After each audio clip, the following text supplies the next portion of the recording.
melakukan coaching sebelum kita melakukan supervisi, sehingga nanti kita bisa sama-sama berkembang dengan lebih baik lagi dalam posisi kita sebagai guru. Saya tetap butuh masukan Bu Rari, jadi pasti bermanfaat, berguna buat saya Bu Rari. Kita sama-sama belajar aja ya Bu Gita ya. Supervisi ini dilakukan untuk membantu kita sebagai guru untuk mengembangkan diri, juga untuk kompetensi yang masih bisa andalkan dan bisa kita kembangkan, sedangkan hal-hal yang masih butuh di-upgrade bisa sama-sama kita pelajari.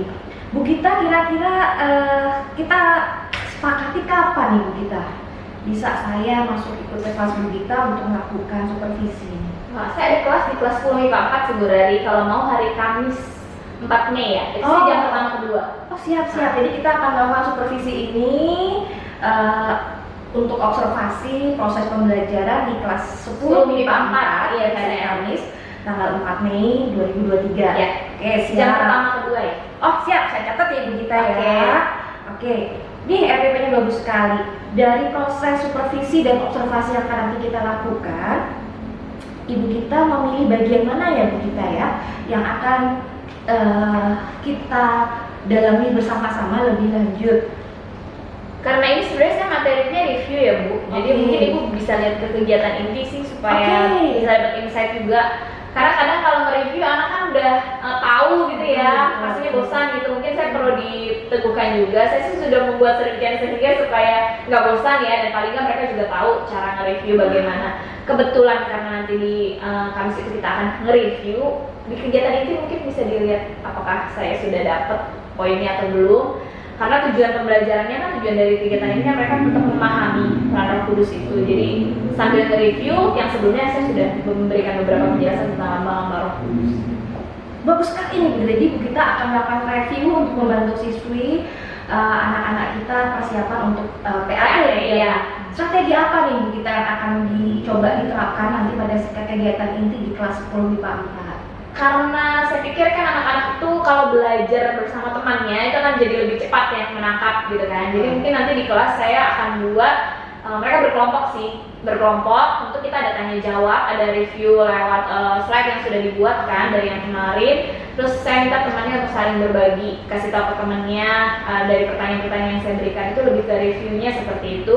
Nah, harapannya di dalam belajar kelompok itu tadi kelas itu dibuat kelompok-kelompok yang bisa semakin mendalami, karena nanti ada pertanyaan mantik lah istilahnya seperti itu yang bisa bikin mereka agak sedikit mikir gitu. Jadi nggak cuma nge-review hafal tapi juga paham. Kalau pertanyaan itu lebih saya dalami lagi ya, tidak hanya menuntut satu anak untuk menjawab, tapi paling tidak berkelompok bisa saling berbagi cara berpikirnya seperti itu. Harapannya sih begitu, jadi nggak habis waktunya kebuang, tapi mereka dapat reviewnya dan mereka juga bisa bertanya kalau ada yang belum dimengerti yang kemarin, karena kan pertanyaan saya juga jauh lebih mendalam nanti di review itu. Dibikin berkelompok sesuai dengan gaya belajar mungkin sesuai dengan keimanan mereka, kemudian nanti dibantu dengan pertanyaan romantik dengan harapan mereka semakin memahami materi yang akan kita sama-sama ujikan di PAT. Jadi nanti di observasinya kita di kegiatan ini bisa dilihat. Saya juga ada masukan sih. Harapannya bisa lebih baik lagi. Mantap. Terima kasih banyak Bu Gita, sampai kita ketemu di hari Kamis jam pertama kedua di tanggal 4 Mei. Oh, 4 Mei siap. MIPA 4. Terima kasih banyak Bu Gita.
tujuan pembelajaran kita ya, kita mau sesudah ini tahu ya fungsi dan peran juga fungsi dalam gereja dan juga apa yang bisa kita maknai dalam konsep alat Tunggal Lulus.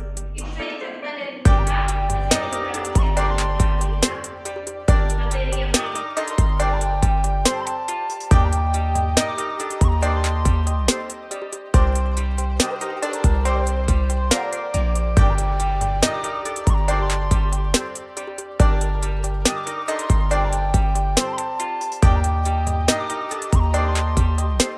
Tiga. Selamat siang Bu Gita. Siang dari Terima kasih banget sudah membantu kita untuk melakukan program ini. Terima kasih untuk waktunya ya Bu. Apa kabar Bu Gita? baik, sehat puji Tuhan. Wah. Saya juga makasih sebenarnya jadi ikut belajar banyak nih karena dapat banyak masukan ya pastinya dari sini. Amin. Aduh, terima kasih Bu Gita. Gimana nih Bu Gita setelah kita melakukan proses bersama-sama dengan diawali dengan kita coaching sebelum pengajaran, kemudian kita pakai pengajaran, lalu kita masuk ke tahap ini. Apa yang kita rasakan? Setidaknya jadi lebih terstruktur ya, terstruktur dalam arti kita kan sebagai guru tuh punya RPP ya, jelas gitu kalau mau mengajar. Tapi paling nggak kita punya satu imajinasi planning nanti kita mau apa. Itu tuh sekarang udah saya sendiri secara pribadi karena udah di coaching dulu dari awal ya, sebelum bikin RPP udah ada gambaran nih.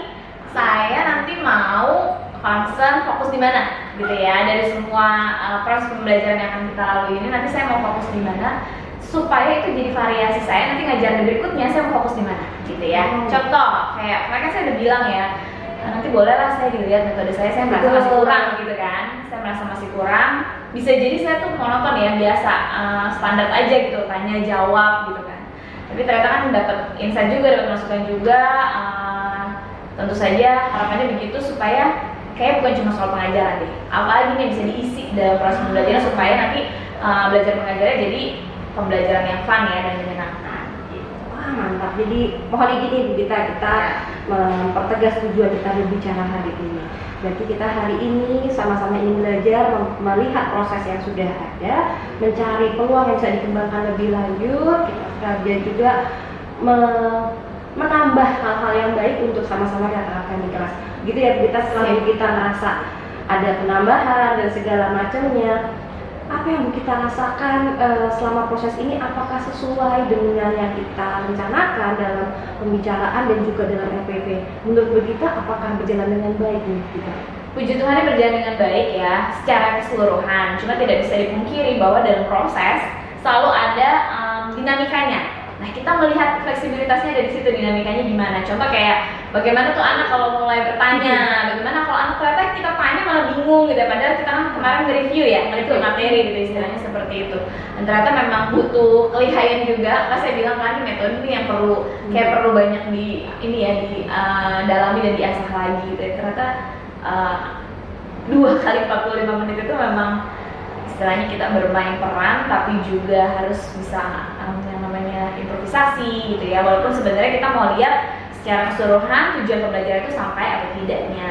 Puji Tuhan kemarin sampai, saya merasa sampai gitu ya, cuma memang artinya tidak saklek ya, harus pure seperti ini, begini gitu ya. Kita coba lihat metode-metode yang bisa digunakan, contoh kayak bagian refleksi gitu kan, maunya sih agak lama, tapi kan terbatasan waktu ya, karena kita berdinamika di tengah-tengah di kegiatan inti. Waktu kemarin anak-anak bertanya itu gambarannya kan kemarin mikirnya nanti ini bisa segini durasinya, tapi kan mengikuti, apalagi kalau mereka mulai bertanya, mengikuti dinamika yang ada.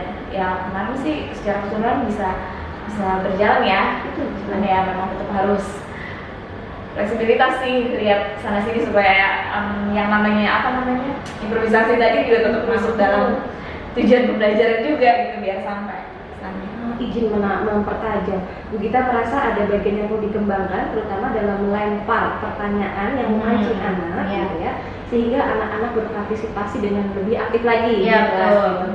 Itu terasa mungkin yang dilakukan oleh Bu Gita.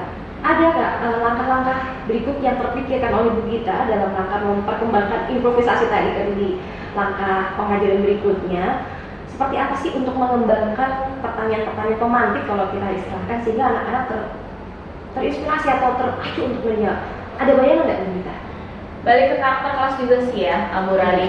Ada kelas-kelas yang begitu cepat menangkap apa yang kita tanya, terus kemudian mereka punya keberanian untuk menjawab. Nah, saya nggak tahu deh, kelas yang saya masuki ini kan termasuk kelas yang cukup punya kemampuan dan daya tangkap yang cepat untuk menjawab gitu ya. Tapi ternyata keberaniannya kurang. Jadi sebenarnya kalau dipikir langkah apa gitu ya, memberi apresiasi sih ketika mereka ada 1-2 yang sudah mulai berani bicara, sehingga harapannya bisa menularkan teman-temannya. Karena sebenarnya kalau mereka menjawab benar atau salah itu urusan nanti, yang penting mereka punya keberanian dulu. Nah kebetulan kan pertanyaan pemantik kan terkait dengan materi review kan, harusnya sih bisa dijawab gitu kan. Cuman apakah mereka takut ya? Saya sih melihatnya kemarin agak-agak takut gitu ya, takut salah. Padahal sebenarnya kita kan sedang mereview ya.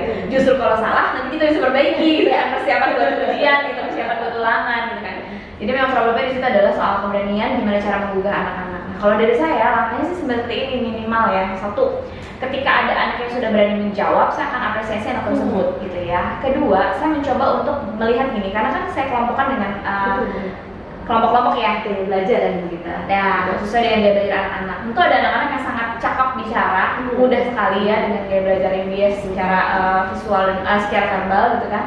Saya akan minta bantuan anak tersebut untuk membantu temannya supaya juga bisa mengungkapkan. Contoh, kalau pertanyaan saya bisa dijawab lewat kata-kata, kalimat, bahasa, silakan. Tapi kalau ternyata enggak, ya jawab dengan metode yang dia bisa lakukan, dia bisa gambarkan, silakan juga. Harapannya sih itu langkah saya, maunya seperti itu gitu ya. Mudah-mudahan nanti ya proses-proses nanti ya, pembelajaran yang nanti. Karena saya lihat ini problemnya kan di situ ya, soal berani takut salah aja gitu kan. Padahal sebenarnya benar, padahal nggak masalah gitu kan, salah pun anaknya setiap diangkat pertanyaan yang muncul adalah yang menjawab yang kemarin menjawab yang itu gitu. Padahal harapannya bisa dijawab sama teman-teman yang lain. Tapi kalau modelnya kelompok-kelompok seperti itu, harapannya kan itu akan membantu ya seniman yang biasa mengungkapkan, sangat ekstrovert itu bisa bantu teman-temannya. Bisa jadi ada yang introvert juga kan. Jadi langkah apa yang dilakukan ya itu sih menurut saya, apresiasi dulu mereka yang berani apresiasi dulu. Soal nanti benar atau salah belakangan ya kita teguhkan bersama-sama di kelas. Yang kedua ya minta tolong yang sudah berani ini untuk apa ya istilahnya tuh jadi efek domino buat teman-teman ya, biar dia juga nularin yang lainnya supaya berani. Pakai cara yang lain aja, jadi dia yang harus, si anak yang berani ini yang harus sampaikan ke teman-temannya. Karena kalau dari kita itu kan rasanya guru akan selalu seperti itu, tapi kalau ingin belajarnya dari teman-temannya sendiri harapannya memang luar biasa loh ini Bu Gita. Izin Bu Gita mau mereview ini luar biasa. Jadi kalau permasalahan yang kita amati itu adanya kekurang beranian dari siswa gitu. Kemudian langkah yang coba diterapkan adalah dengan cara mengapresiasi. Kemudian saya melihat ada satu kelebihan yang luar biasa, bahwa Bu Gita memberikan kesempatan kepada anak yang ekstrovert. Boleh loh dituliskan tadi Bu Gita menyebutkan seperti itu. Kemudian boleh loh pakai gaya yang lain, kalian nyamannya seperti yang penting menjawab pertanyaan. Oke, jadi dibiasakan ya Bu Gita ya, karena kan kita dua arah ya, saya bertanya mau menjawab. Jadi kita punya komunikasi dua arah di kelas, harapannya sih seperti itu. Wah luar biasa, berarti langkah-langkah ini sudah terlihat dengan sangat baik, bahkan sudah sesuai dengan berdiferensiasinya, dengan budaya positif yang dibikin berani dan diberi apresiasi. Ini sudah sangat luar biasa Ibu Gita. Langkah berikutnya, setelah kita melihat ini semua, kira-kira kapan akan mulai kita terapkan dengan langkah-langkah yang baru kita lihat bersama-sama hasil evaluasi dari proses pembelajaran ini? Harapannya sih segera mungkin ya. Oke, mantap. Ini mulai pembelajaran berikutnya lah ya. Kita tidak bisa pungkiri lagi kalau misalnya kita udah bikin persiapan dari awal tahun ajaran. RPP udah ada nih, tapi kan kita kan ibaratnya dalam ya kalau di kelas ya. RPP itu kan menjadi panduan kita untuk bisa menyampaikan apa yang mau kita sampaikan. Yang penting tujuan pembelajaran sampai pada siswa. Kalau ditanya mulai kapan ya, kita sesegera mungkin ya. Yang terjadwal jelas lah ya ada. Kira-kira ada pihak lain nggak yang bisa membantu Bu Gita untuk merealisasikan, mungkin dari teman, rekan, pengajar, segera mungkin untuk menerapkan langkah-langkah ini, membantu siswa-siswa kita untuk lebih berani ya mengungkapkan apa yang dia rasakan dan dia alami selama proses selain dari Bu Gitanya sendiri ini. Untuk kita wujud nyatakan nih sesegera mungkin sih ya. Oke. Saya kan mata pelajaran agama ya, di pendidikan agama Katolik kami kan bertiga sebenarnya. Pertemuan setiap MGP itu pertemuan setiap minggu sekali ya, seminggu sekali. Kita mencoba menyatukan frekuensi. Gaya mengajar kami kan beda-beda ya, karakter kami aja udah beda-beda gitu kan. Tapi penyampaian tema-tema atau materi-materi yang harus sampai kepada siswa kan kami selalu berkonsolidasi gitu ya, supaya jelas nih tujuan pembelajarannya semua sampai. Ya kalau ditanya siapa yang bisa membantu nih, ya ini teman-teman sejawat nih minimal itu dulu sih. Sisanya habis itu saya rasa nanti sebagai guru penggerak Bu Rani juga bisa meng-coaching yang lain juga supaya sama gitu frekuensinya dan punya varian-varian yang lain. Kalau saya sebenarnya di kelas saya seperti itu sih Bu Rani. Jadi ya urusan tuh kayaknya betul suruh jawab aja kita takut padahal sebenarnya nggak masalah kan, dan mereka tahu jawabannya. Itu sih saya melihat gitu. Mungkin di kelas lain punya sesuatu lagi yang lain, Rani perlu masuk juga ke kelas yang lain ya kayaknya. Sungguh menarik Bu Gita, terima kasih nih. Jadi dari langkah-langkah ini yang saya perhatikan, kita memang perlu mengembangkan di bagian membuat anak semakin berani mengungkapkan dengan langkah-langkah kita berikan apresiasi, kemudian memberikan peluang untuk berbagai macam karakter anak untuk berekspresi. Kemudian langkah-langkah ini coba kita terapkan bersama rekan kerja. Saya juga dibantu oleh Bu Gita untuk mengimbaskan sebagai guru penggerak untuk menjalankan ini semua ya. Bu Gita, kurang lebih seperti itukah yang ini hasil reviewnya, yang langkah-langkah yang akan kita lakukan setelah pembelajaran dan sekarang coaching ini, betul Bapak kita? Setuju, dan ini sangat membantu saya sebenarnya. Terima kasih banyak masukannya. Mulai dari awal kita persiapan dulu pelaksanaan, dan sekarang saya tetap diberi masukan. Tentu saya juga harus berefleksi diri. Jadi apa ya, bukan di mata pelajaran agama nih, justru bisa melihatnya dari sisi yang lain gitu kan, tidak hanya pada materi. Teman sejawat selama ini kan kita berkonsolidasi soal materi, metode dan lain-lain. Nah, Bu Rani mungkin bisa lihat juga dari bagian-bagian yang lain buat saya sendiri gitu. Jadi saya senang dan sangat terbantu sebenarnya bisa di coaching begini ya istilahnya. Sama-sama Bu Gita, ini luar biasa karena benar-benar kita mendapatkan satu pemahaman bahwa ada perlu kita kembangkan bersama-sama, ada langkah kerja yang kita sudah evaluasi sama-sama dan kemungkinan akan kita lakukan dalam waktu sedekat ini bersama-sama juga. Atas masukan dari Bu Gita, terima kasih loh Bu Gita. Ternyata Bu Gita dan proses ini membuat kita sama-sama terbuka, dan semoga berhasil di masa yang akan datang, anak-anak kita berkembang dan semakin berani. Ya, justru saya terima kasih ya Bu Rani ya buat masukannya, sarannya. Jadi lebih jadi lebih ringan ya, karena kita kan mulai dari persiapan, terus jadi banyak masukan, terus jadi makin menyenangkan dan punya tantangan untuk lebih baik lagi. Amin, terima kasih banyak Bu Gita. Sama-sama Bu Rani, semangat.